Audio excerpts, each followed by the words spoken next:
Welcome to Chem Time. Hello viewers, welcome to the presentation. In the last presentation, we discussed about pressure and vapor pressure.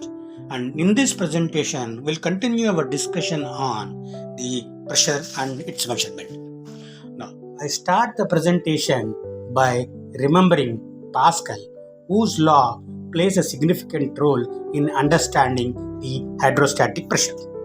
In this presentation, we are going to cover Pascal's law of hydrostatics, and pressure measurement. The pressure measurement can be based on the absolute pressure or differential pressure.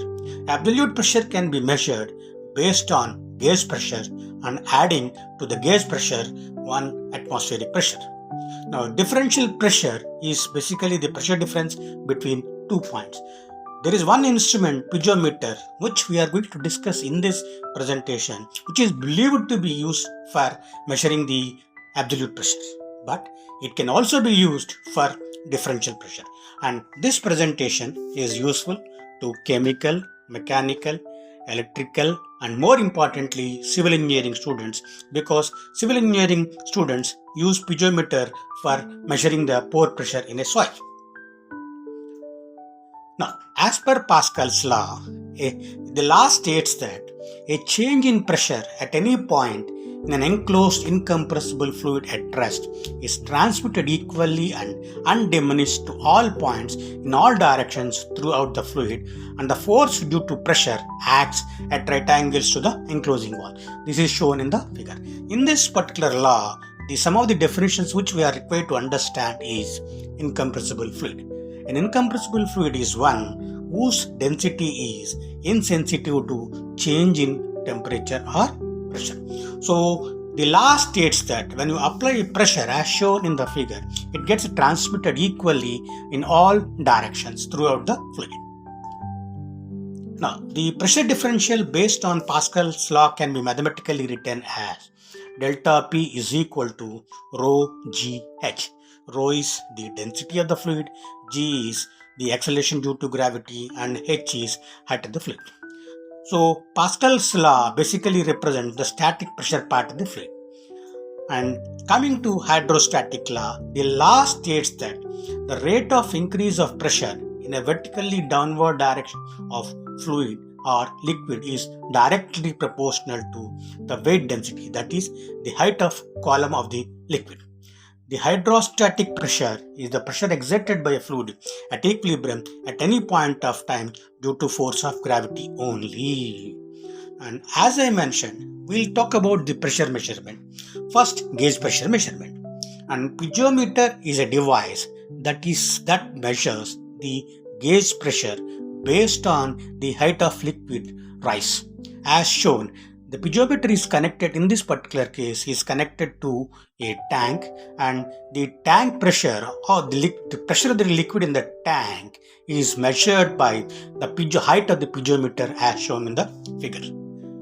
And this particular piezometer is believed to be used only for measurement of absolute pressure based on gauge pressure. And this particular instrument cannot be used for measurement of gas pressure. Right. Now, we can also subsequently learn to use Bernoulli's equation between these 2 points to calculate the velocity of the liquid in the pipe. Piezometer cannot be used for measurement of high pressure for low dense liquids.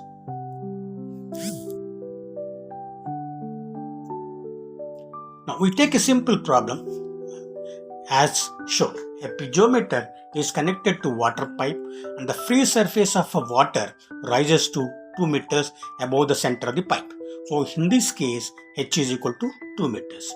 Since the fluid is water whose density is 1000 kg per meter cube and G is 9.8 meters per second square, the pressure differential is delta P is equal to 1000 kg per meter cube into 9.8 meters per second square into 2 meters, that is 1600 kg meter per second square per meter square. Since kg meter per second square becomes newtons, the differential pressure would be 19,000 600 newtons per meter square. Since 10 power 5 newtons per meter square is equal to 1 bar, the differential pressure would be 19600 divided by 10 power 5, that is 0.196 bar.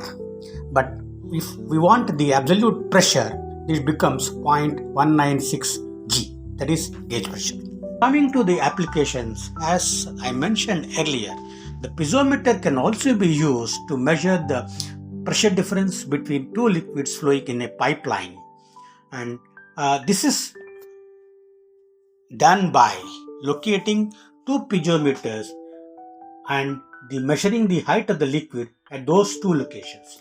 The difference in height of the liquid between those 2 points gives the pressure differential between those 2 points.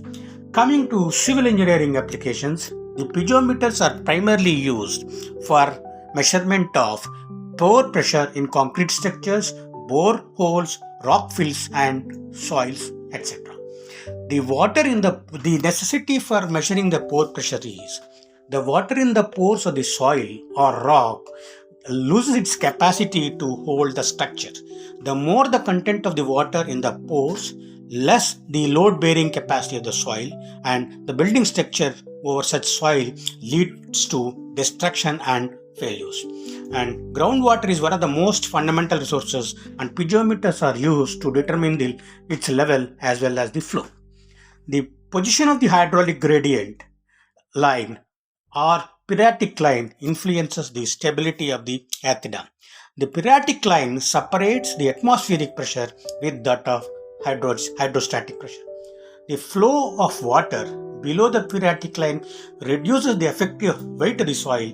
As a result, shear strength of the soil is reduced. With this, I conclude my presentation. My next presentation will be measuring the differential pressure using YouTube manometer. Thank you. Request you to like, share and subscribe my channel.